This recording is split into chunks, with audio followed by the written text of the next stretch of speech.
Hola, bienvenido a un nuevo episodio del podcast de Abogado Inmobiliario. En el día de hoy te voy a hablar de dos cuestiones. Una, lo que ha salido tanto en la prensa y en muchos medios de comunicación, nueva ley antiocupa, que no es tal. Y otra, de la que te voy a hablar, es de la donación de vivienda habitual por una persona mayor de 65 años y sus consecuencias fiscales. Quédate, que esto te puede interesar.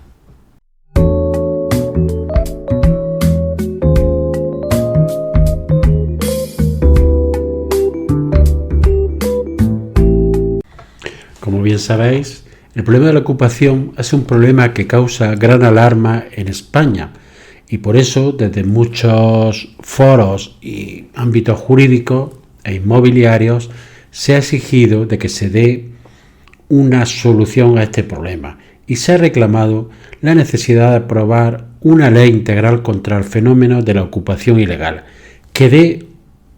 de una vez por todas solución a esta problemática y no meros parches como se están haciendo. Pues bien,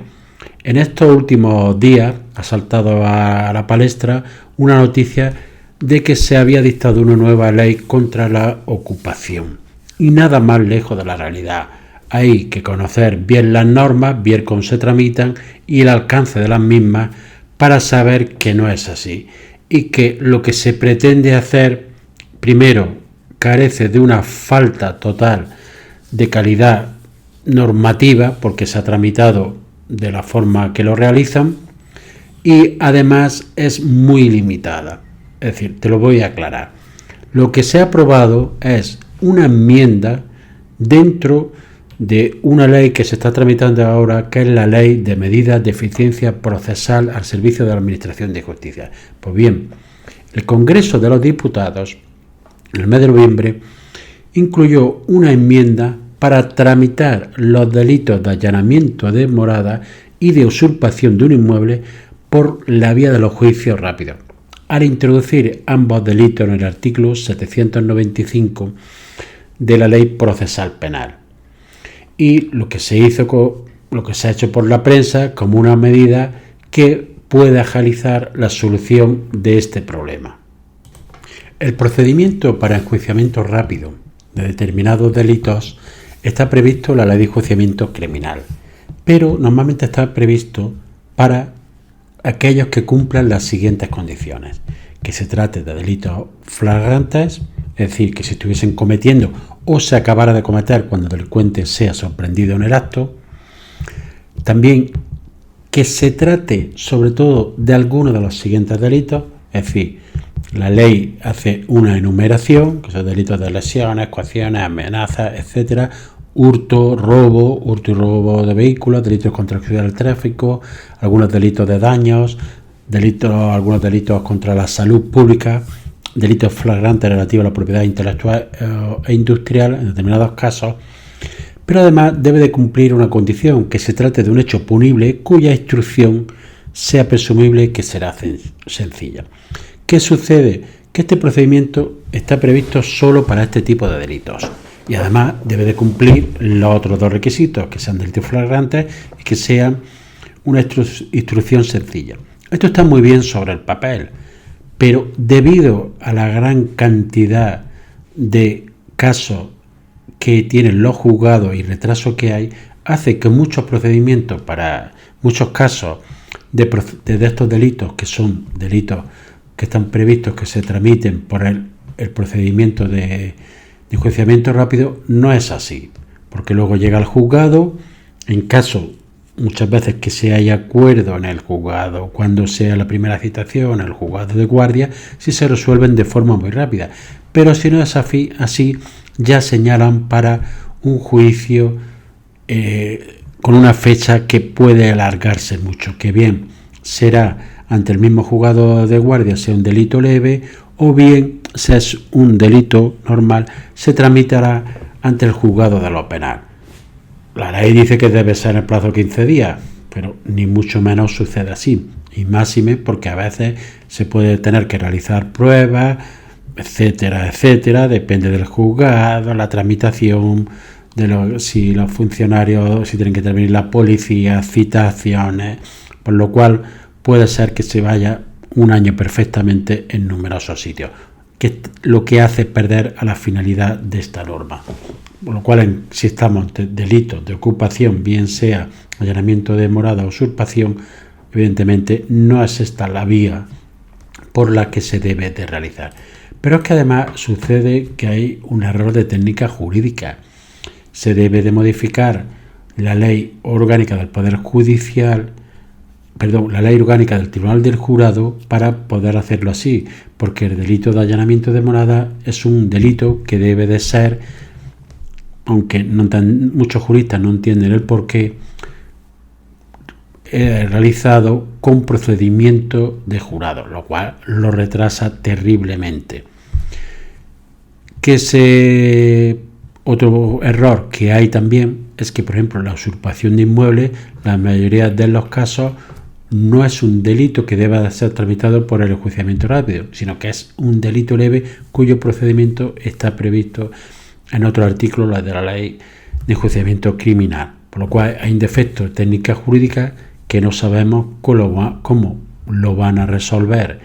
cuando se apruebe y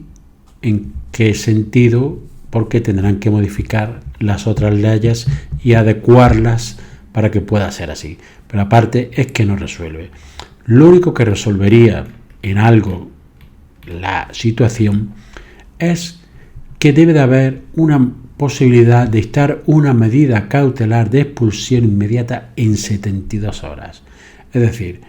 yo pongo una denuncia y en 72 horas esas personas están en la calle, que es lo que sucede en la mayoría de los países europeos. Luego ya veremos qué sucede en el juicio, o si hay juicio, no hay juicio,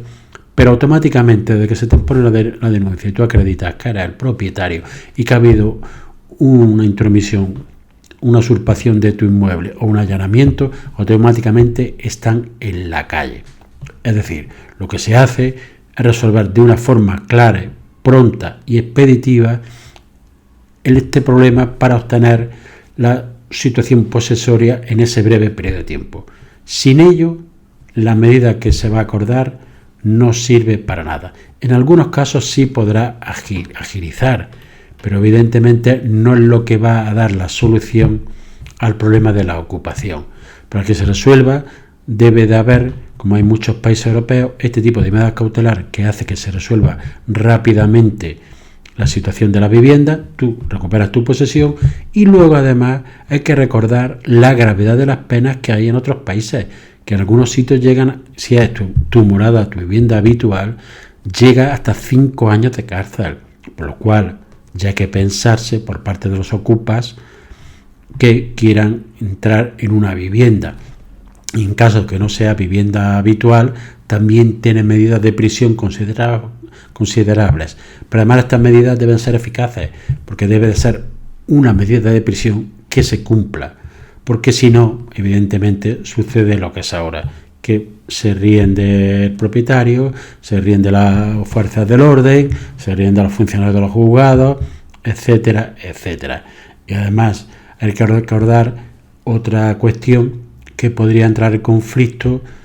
de hacerse por un procedimiento de juicio rápido, que es en caso de que haya menores, en situación de vulnerabilidad, entre el conflicto con otras leyes, que veremos a ver cómo se soluciona y si esta medida tiene realmente algún efecto importante o disuasorio para que se dé o se intente dar por lo menos visos de solución al problema de la ocupación. El segundo de los aspectos que iba a tratar hoy es la donación de vivienda habitual de una persona a su hijo. En este caso hay que distinguir si es mayor de 65 años o no. Es decir, la donación de una vivienda, normalmente en el donante, genera una ganancia o pérdida patrimonial al producirse una valoración en el valor de su patrimonio, que se pone de manifiesto con ocasión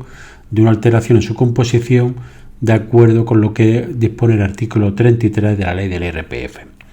Pues bien, el artículo 33.4b establece que están exentas las ganancias patrimoniales que se pongan de manifiesto con ocasión de la transmisión de su vivienda habitual por mayores de 65 años o por personas en situación de dependencia severa o de gran dependencia de conformidad con la Ley de Promoción de la Autonomía Personal y atención a las personas en situación de dependencia. Es decir, si estás en una de estas situaciones o eres mayor de 65 años, la ganancia por la venta, ganancia patrimonial que tengas por la venta de tu vivienda patrimonial está exenta. El concepto de vivienda habitual hay que acudir a la ley del IRPF y al reglamento que se entiende vivienda habitual, la que constituye su residencia durante un plazo continuado de al menos 3 años anteriores a realizar la operación. Es decir, aquí lo que analiza la Dirección General de Tributos a raíz de una consulta es si la donación de la vivienda que yo hago, que genera una ganancia patrimonial en el donante, ojo con esto, porque si no eres mayor de 65 años o no es tu vivienda habitual, puedes encontrarte una sorpresa. Por ejemplo, persona mayor de 65 años que dona un piso, una segunda vivienda que tiene, se la dona a un hijo. En algunas comunidades autónomas estas donaciones están prácticamente exentas. Algunas, por ejemplo en Andalucía, está exenta al 99%, en Madrid también un porcentaje similar para el donatario, es decir, el que recibe el bien no va a pagar casi nada de impuestos, sí va a tener que pagar la plusvalía. Pero el que da la vivienda al donante sí tiene que reflejarla en su declaración de la renta como ganancia o pérdida patrimonial, y para ello tendrá que acudir al valor real de la donación del bien o, como mínimo, al valor que resulta como el valor de referencia catastral, es decir, el mínimo valor que se tiene que declarar en este tipo de transmisiones, bien sea intervivo, mortis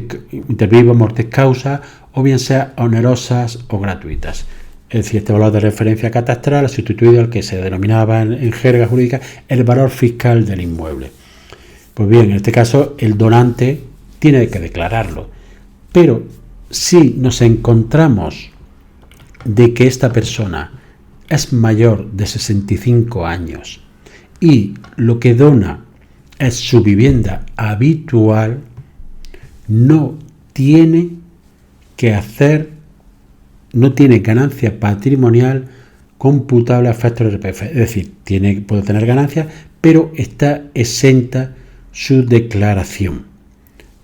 Por eso es muy importante recordar que deben de darse las circunstancias que hemos dicho: mayor de 65 años y vivienda habitual. Si no se cumplen estas condiciones, no está exenta de tributar por IRPF y puede ser una desagradable sorpresa. Con esto hemos llegado al final del episodio de hoy. Espero que haya sido de utilidad, que te suscribas al canal si no lo has hecho. Recuerda que en mi página web te puedes suscribir también a mi lista de email, donde mando consejos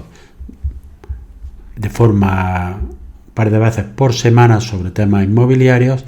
y también puedes realizar consultas a través de la página web abogadoinmobiliario.com/consulta. Nos vemos en un próximo episodio. Que tengas un buen día.